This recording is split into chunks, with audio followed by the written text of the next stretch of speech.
So maybe, I don't, my family didn't even know till about 2 years ago. I would go home for holidays and it was, hey, let's all get dressed and go to grandma's house to eat. And I'm like, okay.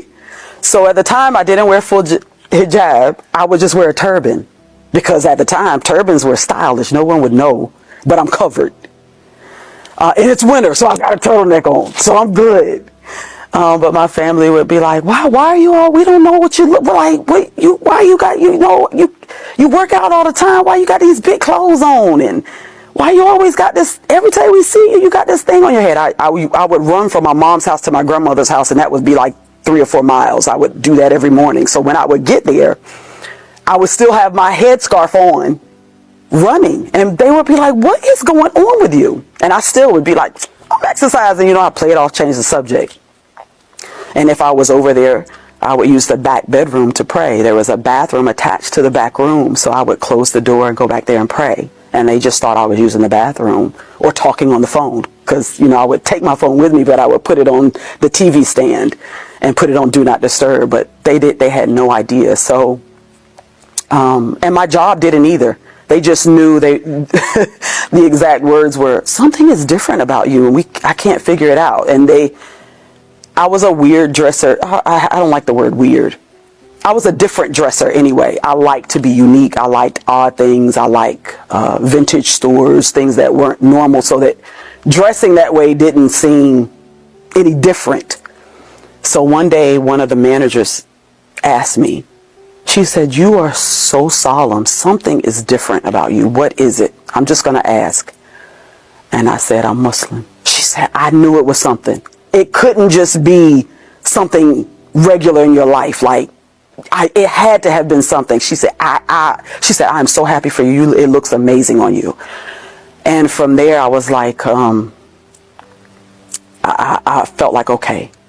And in the YouTube videos, the females that I follow say, some of them wore hijab and some of them didn't. And some of them said it's between you and Allah, and some of them like, no. So that's where I started doing research on, how am I going to do this? How am I going to wear hijab without feeling alone again?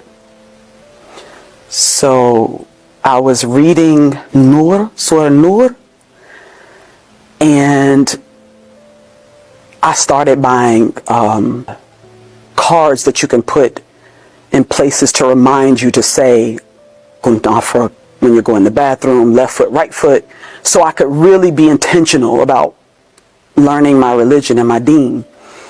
And as I did that, I got closer to Allah, and I was like, I've got to cover. And because everybody at my job knew I worked out, I bought a Nike hijab. And we had workout day on Wednesdays, workout Wednesdays. So we had workout Wednesdays, and I wore my Nike hijab. And everybody was like, "You got a Nike hijab?" I don't even think they realized it was a hijab. They were just looking at the Nike sign. So maybe a week later, I had ordered some hijabs, and they were the pre-sewn ones, and I wore one to work. And someone was like, "You look so amazing." And I don't know if she knew I was Muslim. At the time, I felt I needed the affirmation. But when I sat down at my desk, I was like, "You didn't need their affirmation. You're good. Again, you're safe. You're okay." But I felt so strong. I can't describe the feeling when you first put on a hijab. That feeling of beauty is so different than the feeling of beauty. I hate to say normal beauty. It's just different to know that I am covered because Allah told me to. Allah subhanahu wa ta'ala told me to. So my family's reaction is like, "Girl, you were born Christian. You better stop playing and eat these pig feet." I'm like, "Nah, I'm not eating that." As a matter of fact, I would sit in the living room. I wouldn't even sit in the kitchen because you could smell it. And when you come out of the house, you can smell it on your clothes. And my mom would be like, "You want something to eat? I won't give you pork." I'm like, "Yeah." go in the kitchen. I'm like, she's like, why are you standing over me? I know how to fix your plate. And I'm like, well, Ma, you cook everything with pork as your seasoning.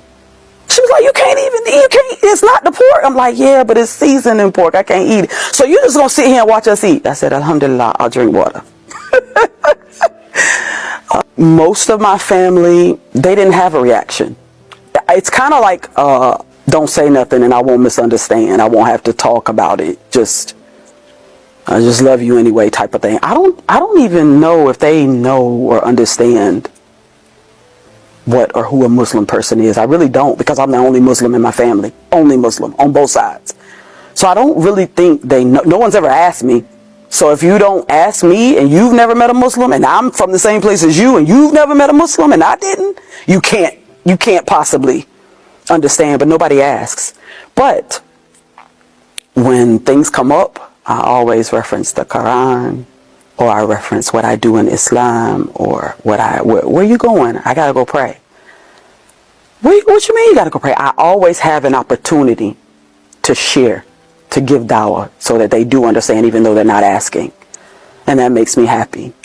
My mother, she loves it. She doesn't question it at all. She even tries to say, like, I was walking the other day, my 10,000 steps, and she was complaining about something, and I said, Mom, are you breathing? And she was like, yeah, why you asking me that? I said, Alhamdulillah. And she started laughing.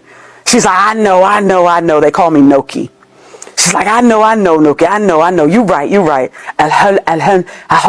You know that word you just said. And I'm like, good job, Mommy.